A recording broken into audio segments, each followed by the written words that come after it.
آج انشاءاللہ تعالی ہم سورۃ البقرہ کی آیت نمبر 256 اور 257 پڑھتے ہیں اور ان آیات کو سمجھنے کی کوشش کرتے ہیں۔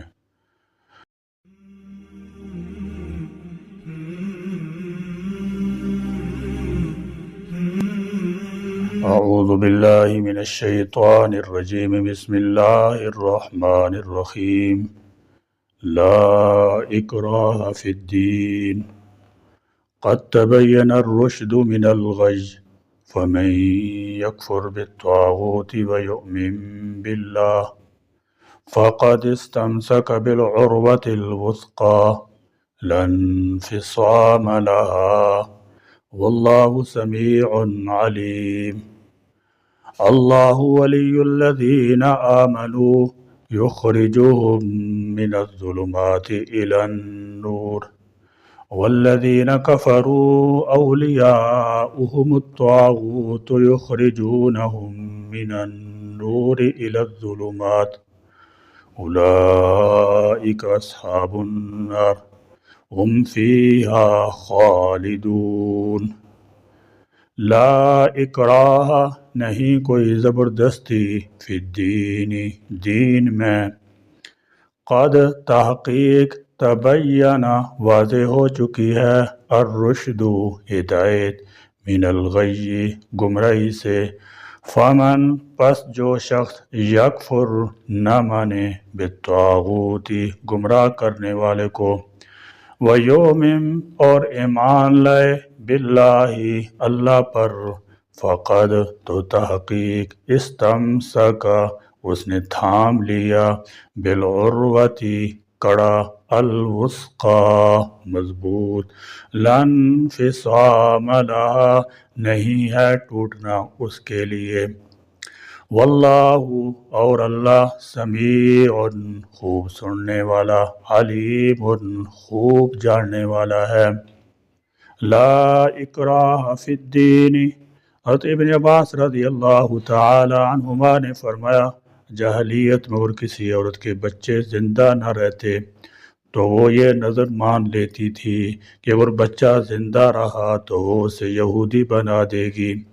پھر جب بنو نذیر کو جلا وطن کیا گیا تو ان میں انصار کے کئی لڑکے تھے، انصار نے کہا ہم انہیں نہیں چھوڑیں گے، تو اس پر یہ آیت نازل ہوئی۔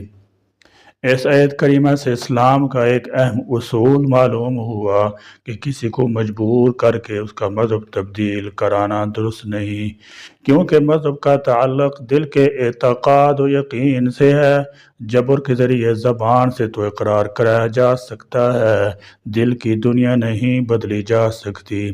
در حقیقت ایمان کے قبول پر جبر و اقرار ممکن بھی نہیں ہے، اس لیے کہ ایمان کا تعلق ظاہری اعضاء سے نہیں ہے بلکہ قلب کے ساتھ ہے، اور جبر و اکراہ کا تعلق صرف ظاہری اعضاء سے ہوتا ہے، اور جہاد و قتال سے صرف ظاہری اعضاء ہی متاثر ہو سکتے ہیں، لہذا اس کے ذریعے سے ایمان کے قبول کرنے پر جبر ہی ممکن نہیں ہے۔ اس سے یہ بات بھی واضح ہوئی کہ اسلام کے بارے میں یہ کہنا کہ وہ تلوار کے زور سے پھیلا ہے محض پروپیگنڈا ہے۔ اسلام جب دنیا میں آیا تو ایک ہی شخص تھے جو مسلمان تھے، وہی اسلام کے داعی اور خدا کے پیغمبر تھے۔ مکہ کا چپا چپا ان کا مخالف تھا، پھر 13 سال تک مسلمان ان چند کمزور، نہتے اور مظلوم لوگوں کا مذہب تھا جن پر کوئی ظلم ستم نہیں تھا جو روا نہ رکھا گیا ہو۔ اس وقت اسلام کے پاس نہ تلوار تھی، نہ فوج تھی، نہ سپاہ تھی، آخر کون سی طاقت تھی جس کے ذریعے اسلام نے چند ہی سال میں پورے جزیرہ عرب کو مسخر کر لیا؟ یہ یقیناً اس کے عدل و انصاف پر مبنی فطرت انسانی سے ہم آہنگ اور عقل و دانش سے مطابقت رکھنے والی تعلیمات تھی، نہ کہ تلوار۔ اسلام اور مسلمانوں کی پوری تاریخ اس بات پر گواہ ہے کہ کبھی کسی قوم یا فرد کو تلوار کی نوک پر مجبور نہیں کیا گیا کہ وہ اسلام کو قبول کرے، بلکہ ظلم و بربریت کو مٹانے کے لیے حکم جہاد پر عمل کیا ہے۔ جنگ کے دوران نبی کریم کریم صلی اللہ تعالی علیہ وسلم، خلفائے راشدین، صحابہ رضی اللہ تعالی عنہ کا طرز عمل یہ تھا کہ کمزوروں، بیماروں، عورتوں، زخمیوں، مذہبی پیشواؤں، پرامن شہریوں پر تلوار اٹھانے یا گھر بار کھیتی باڑی کو جلانے کی اجازت نہیں دی۔ البتہ وہ لوگ جو اسلام کی دعوت میں آڑ بڑھنے کے لیے تلوار اٹھاتے تھے، اسلام ان سے لڑنے کی اجازت دیتا ہے۔ اورنگزیب عالمگیر کے متعلق انگریزوں نے بڑا پروپیگنڈا کیا کہ ہندوؤں کو زبردستی مسلمان بناتا تھا، مگر یہ جھوٹ کا پلندہ ہے۔ اورنگزیب نے 50 سال تک ہندوستان پر حکومت کی۔ اگر وہ واقعی ہندوؤں کو زبردستی اسلام میں داخل کرتا تو کم از کم دہلی کے گرد و نواح میں کوئی غیر مسلم باقی نہ رہتا۔ مسلمانوں کی پوری تاریخ اٹھا کر دیکھ لیں، کہیں بھی غیر مسلم کے ساتھ جبر کا ثبوت نہیں ملتا۔ اسلام ایک زندہ حقیقت ہے اور اس کا فروغ تبلیغ کے ذریعے ہوا ہے، تلوار کے ذریعے نہیں ہوا ہے۔ برِ صغیر میں مسلمان 800 سال تک حکمران رہے ہیں اور کسی کو جبر المسلمان نہیں بنایا۔ اسلام کے پاکیزہ اصولوں کی ترجمانی ضرور کی ہے۔ مسلمان بادشاہوں کے درباروں میں کتنے ہی غیر مسلم روسات تھے اور کسی کے ساتھ زیادتی نہیں کی گئی، کسی کو زبردستی دین میں داخل نہیں کیا گیا۔ یہ تو اسلام کی تعلیم کے منافع ہے، کیونکہ لا اکراہ فی الدین، دین میں جبر نہیں ہے۔ قد تبین الرشد من الغی، ہدایت گمراہی کے مقابلے میں بالکل واضح ہو چکی ہے۔ انسان کو جو قوت ارادہ دی گئی ہے کہ وہ چاہے تو اپنے آپ کو اللہ کی مرضی کے تابع بنا دے، ایسی اطاعت کا نام دین ہے اور یہی ہدایت ہے۔ اور دین کے عقائد آیت الکرسی میں وضاحت سے بیان ہو چکے ہیں، اور چاہے تو اپنی اس قوت ارادہ کا آزادانہ استعمال کرے، اور اسی کا نام کفر بھی ہے اور گمراہی بھی، اور ان دونوں باتوں کی پوری وضاحت کر دی گئی ہے۔ اب ہر انسان دین اسلام کو اختیار کرنے کی حد تک تو آزاد ہے، چاہے تو قبول کرے چاہے تو رد کر دے، مگر اسلام کو قبول کر لینے کے بعد اسے اختیار نہیں رہتا کہ وہ دین کے احکام و ہدایات کو اپنی عقل کی کسوٹی پر پرکھنا شروع کر دے، اور جو اسے معقول نظر آئے اسے تسلیم کر لے اور باقی کا انکار کر دے، یا احکام میں سے کچھ پر عمل کرے اور جو اس کی طبیعت پر گراں گزریں یا ناپسند ہوں انہیں چھوڑ دے۔ یہ بھی گمراہی ہے، اور نہ ہی اسے دین اسلام کو چھوڑنے کا اختیار باقی رہتا ہے، کیونکہ اسلام ایک تحریک ہے، روایتی قسم کا مذہب نہیں، لہذا دین سے ارتداد پوری امت سے بغاوت کے مترادف ہے۔ اس آیت کی تفسیر میں شاہ ولی اللہ محدث دہلوی رحمۃ اللہ تعالی علیہ فرماتے ہیں، جبر نیز برائے دین یعنی دین اسلام میں داخلے کے لیے کسی شخص پر جبر روا نہیں ہے، تاہم اسلام میں فی الجملہ جبر موجود ہے، اور اس سے مراد وہ تمام احکام ہیں جن کے ذریعے کسی پر سختی کی جاتی ہے۔ مثلا جہاد کا تعلق جبر سے ہے، جبر کے بغیر جہاد نہیں ہو سکتا۔ اس طرح حدود کا قیام ہے، کوئی مجرم خوشی سے سزا قبول نہیں کرتا، اسے اس کے کردہ گناہ کی سزا جبراً دینا پڑتی ہے۔ زانی کو سنگسار کیا جاتا ہے، چور کا ہاتھ کاٹا جاتا ہے، شرابی کو کوڑے مارے جاتے ہیں، وغیرہ وغیرہ۔ جبر کی اقسام سے ہے، یہ جبر بالکل جائز اور ضروری ہے، البتہ کسی غیر مسلم کو طاقت کے ذریعے اسلام قبول کرنے پر مجبور کیا جائے، یہ اسلامی تعلیم کے منافی ہے۔ اس لیے فرمایا لا اکراہ فی الدین۔ امیر المومنین حضرت عمر فاروق رضی اللہ تعالی عنہ زمانے کا ایک واقعہ ہے۔ ایک عیسائی بڑھیا تھی، امیر المومنین نے اپنے ساتھیوں سے کہا کہ اس عورت کو کہو کہ اسلام قبول کر لے۔ جب اس کو یہ پیغام ملا تو کہنے لگی میری عمر کا بیشتر حصہ عیسائی مذہب پر گزرا ہے، عمر کے اس آخری حصے میں میرا دل نہیں چاہتا کہ اس مذہب کو چھوڑ دوں جس پر پوری زندگی گزاری ہے، مجھے یہ بڑا دشوار نظر آتا ہے۔ حضرت عمر فاروق رضی اللہ تعالی عنہ نے فرمایا اس بڑھیا کو اس کے حال پر چھوڑ دو، کیونکہ دین میں جبر نہیں ہے۔ فَمَن يَكْفُرْ بِالطَّاغُوتِ، جس کا معنی ہے کسی چیز کا اپنی حد سے آگے بڑھ جانا۔ طاغوت میں واو اور تا مبالغہ کے لیے ہے، یعنی جو اپنی حد سے بہت زیادہ آگے بڑھ جائے۔ تمام باطل معبود طاغوت ہیں، کیونکہ انہیں حد سے بڑھا کر اللہ تعالیٰ کے برابر کر دیا گیا ہے۔ شیطان کو بھی اس لیے طاغوت کہتے ہیں۔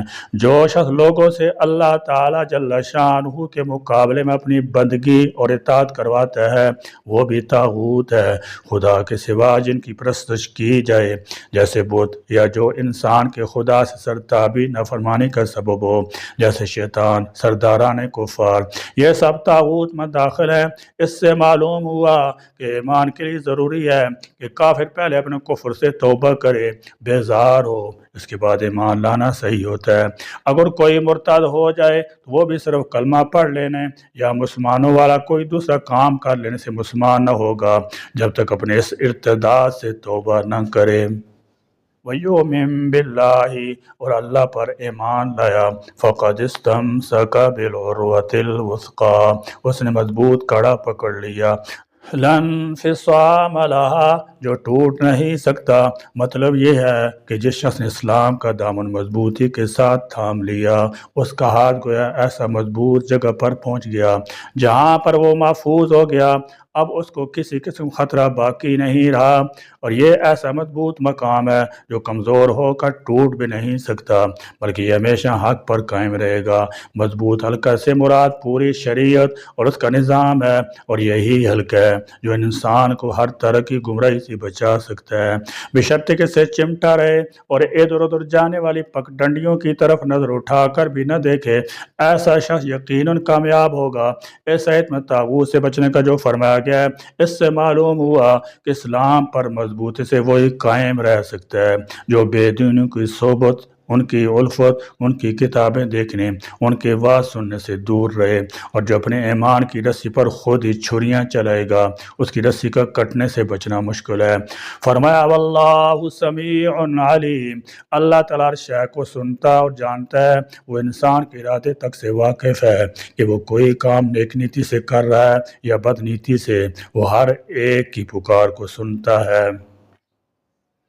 اللہ ولی، مددگار ہے، الذین، ان لوگوں کا جو آمنو، ایمان لائے، یخرجوہم، وہ انہیں نکالتا ہے، من الظلمات، اندھیروں سے، الی النور، روشنی کی طرف، والذین، اور وہ لوگ جنہوں نے کفروا، کفر کیا، اولیاؤہم، ان کے دوست ہیں، الطاغوت، گمراہ کرنے والے شیطان، یخرجوہم، وہ نکال لے جاتے ہیں ان کو، من النور، روشنی سے، الی الظلمات، اندھیروں کے، اولئک، یہی لوگ، اصحاب النار، دوزخی ہیں، ہم فیہا، وہ اس میں خالدون، ہمیشہ رہیں گے۔ فرمایا اللہ ولی الذین آمنوا، اللہ تعالیٰ ان لوگوں کا دوست، رفیق، کارساز، مددگار یا ولی ہے جو ایمان لائے۔ لفظ ولی میں یہ سب معنی پائے جاتے ہیں، جیسے فرمایا انت ولینا فی الدنیا والآخرہ، دنیا اور آخرت میں تو ہی ہمارا کارساز ہے۔ جب اللہ تعالیٰ فرشتوں سے پوچھیں گے کیا تم نے لوگوں سے کہا تھا کہ ہماری پرستش کرو، تو وہ جواب دیں گے اے مولا کریم، انت ولینا، تو ہی ہمارا کارساز ہے، ہم لوگوں کو کیسے کہہ سکتے ہیں کہ ہماری پرستش کرو؟ انہوں نے تو خواہ مخواہ شیطان کی بات مانی ہے۔ بہرحال فرمایا اللہ تعالیٰ ہی مومنوں کا مددگار ہے، وہ ان کی مدد اس طریقے سے کرتا ہے، یخرجوہم من الظلمات الی النور، ان کو اندھیروں کے روشنی کی طرف نکالتا ہے۔ یہاں پر نور کو مفرد استعمال کیا ہے اور ظلمات جمع ہے، مقصد یہ ہے کہ توحید اور ایمان تو ایک ہی چیز ہے، جبکہ کفر اور شرک بہت سے ہیں۔ کوئی ستاروں کو پوج رہا ہے، کوئی انسانوں کی پرستش کرتا ہے، کوئی جنات کو حاجت روا سمجھتا ہے، کوئی بتوں کے آگے سجدہ ریز ہے۔ یہ سب ظلمت کی قسمیں ہیں، ظلمت کی راہیں۔ فرمایا والذین کفروا، انہوں نے کفر کا راستہ اختیار کیا، اولیاؤہم الطاغوت، ان کے ساتھ طاغوت ہیں۔ ان کا کام کیا ہے؟ یخرجوہم من النور الی الظلمات، انہیں روشنی سے اندھیرے کی طرف نکالتے ہیں۔ ظاہر ہے کہ جب شیاطین کے ہتھے چڑھ جاتے ہیں تو کوئی انہیں کفر کی طرف لے جاتا ہے، کوئی شرک کی طرف لے جاتا ہے، کوئی بدعت کی طرف لے جاتا ہے، کوئی ترغیب دلا کر معصیت کی طرف لے جاتا ہے۔ ایسے لوگ بہرحال دین و ایمان کی روشنی سے نکل کر اندھیروں کی طرف ہی جاتے ہیں۔ فرمایا جو لوگ روشنی سے نکل کر اندھیرے کی طرف جائیں گے ان کا انجام یہ ہے کہ اولئک اصحاب النار، یہی لوگ اہل دوزخ ہیں، ہم فیہا خالدون، یہ ہمیشہ ہمیشہ دوزخ کی آگ میں ہی جلتے رہیں گے، وہاں سے نکلنے کی کوئی امید نہ ہوگی۔ فرمایا کلما ارادوا ان یخرجوا منہا من غم، ارشاد فرمایا کہ جب وہ کفار گھٹن کے سبب جہنم میں سے نکلنا چاہیں گے تو گردوں سے مار کر پھر اسی میں لوٹا دیے جائیں گے، اور انہیں کہا جائے گا کہ آگ کا عذاب چکھو جس کا جلانا انتہائی شدید ہے۔ ان کے مقابلے میں جو اہل ایمان ہیں وہ کامیاب ہو جائیں گے، ان کا ٹھکانہ ہمیشہ کے لیے جنت ہوگا، وہ دائمی عیش و راحت میں ہوں گے، کیونکہ انہوں نے دین اسلام کے مضبوط کڑے کو پکڑ لیا تھا اور پھر اس گرفت کو کمزور نہیں ہونے دیا۔ جہنم اللہ تعالیٰ کے جلال کا مظہر ہے، اور اللہ تعالیٰ نے جہنم کو اس لیے پیدا فرمایا تاکہ مخلوق کو اللہ تعالیٰ کے جلال اور اس کی کبریائی کا اندازہ ہو جائے اور لوگ اس سے ڈرتے رہیں اور اس کے خوف کی وجہ سے گناہوں سے باز رہیں۔ افسوس آج لوگوں کے دل کی سختی کا یہ حال ہے کہ قرآن مجید میں جہنم کے انتہائی دردناک عذابات کے بارے میں پڑھنے کے باوجود، سننے کے باوجود ان سے ڈرتے نہیں، بڑی دیدہ دلیری کے ساتھ گناہوں میں مصروف ہیں۔